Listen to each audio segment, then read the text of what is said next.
But Madam Speaker, I'm going to really focus on two things that are absolutely really critical that are missing in this budget, that are impacting every colleague in my House and their constituents and all Canadians. And that is around affordable housing, Madam Speaker, and mental health.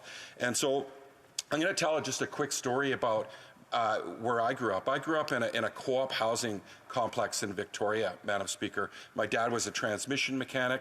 My mom worked for the federal government as a clerk.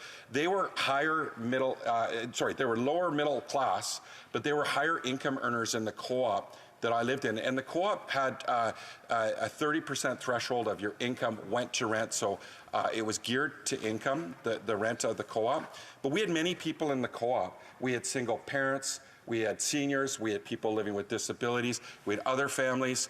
And Madam Speaker, one thing that we all had in common in the co-op is we had safe, secure, and affordable housing. And I cannot tell you what that did for everybody, including their mental health, but it gave everybody a fighting chance. And I can go back to that co-op in Victoria, British Columbia, where I grew up, and I can see other kids that I grew up with. And not only do I see them, I see their children and their grandchildren.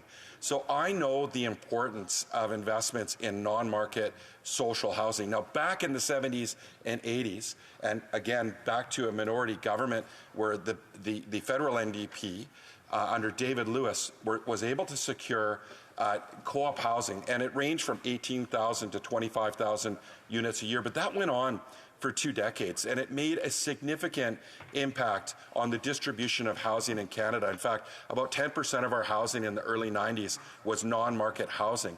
And Madam Speaker, and I just want to point out that Europe's around 30% non-market housing. So you don't see the homelessness, you don't see people living the way we do, because they understand housing's a human right and it's not a commodity. They allow the free market and the non-market to coexist, Madam Speaker, so that they can have some balance in their economy and in their country.